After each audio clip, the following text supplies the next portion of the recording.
Once a giant, always a giant. For me, it's only a giant.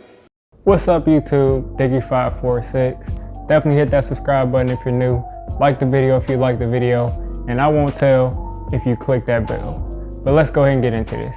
So next up, after this poor performance, at least from our running game, next up we've got another great defense. Obviously not on the level of Pittsburgh and not on the level of next week's defense, which is going to be the 49ers. But this is a great defense nonetheless. They probably have the best player. TJ Watt is a close rival, but I think that Khalil Mack is the best player out of these three teams that we faced this first 3 weeks. Khalil Mack is going to be going against Cam Fleming.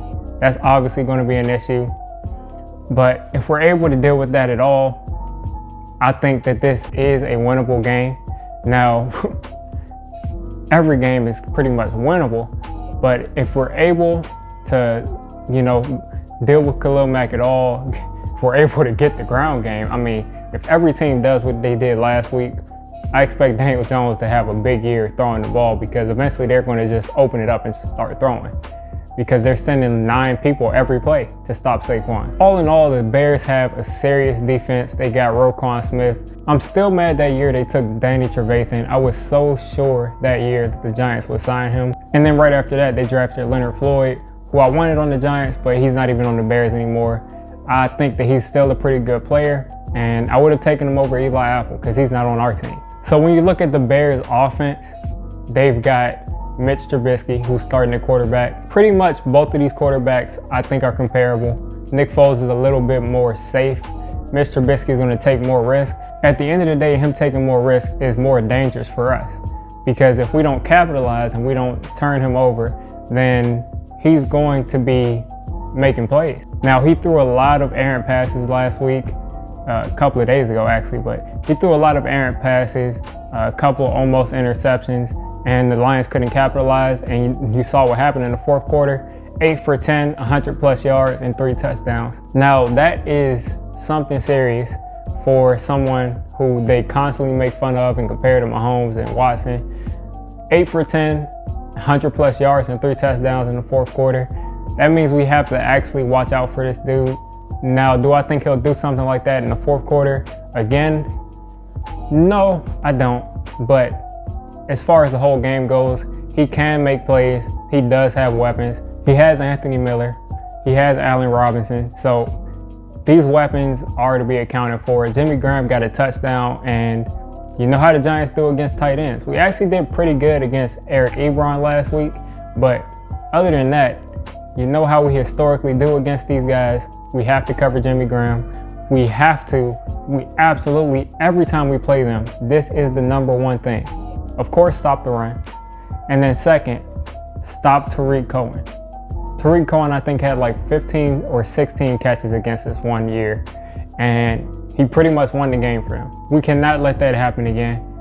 It was ridiculous. And I don't think we'll let that happen, but we've got to stop those receivers on the outside too. As far as the defense goes, we're going to be facing another good pass rush.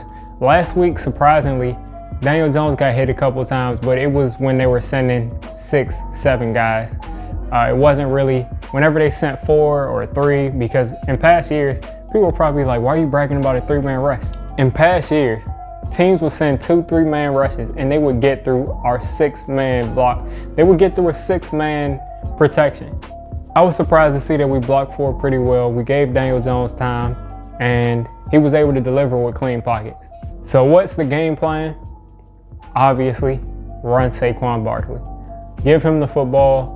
Same game plan as it is going to be every week. He's still our best player. Run the football until they prove to you they can stop the run. Now, last week, the Steelers proved to us that they could stop the run, and we still kept running it.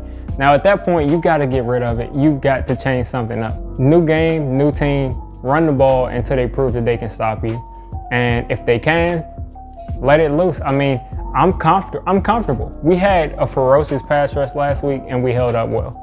So if we can do that again, by all means, just throw the ball and get aggressive with it. Run some play actions if they're going to cheat like that on Saquon. Run some play actions. Get creative, because they're going to look at this last tape and they're going to try to do the same thing. So we have to come up with something that's going to counteract that. And I think that we will. I think that Joe Judge will have the team prepared. I think that Jason Garrett is going to get better because last week was his first game calling plays. First game calling plays since 2012.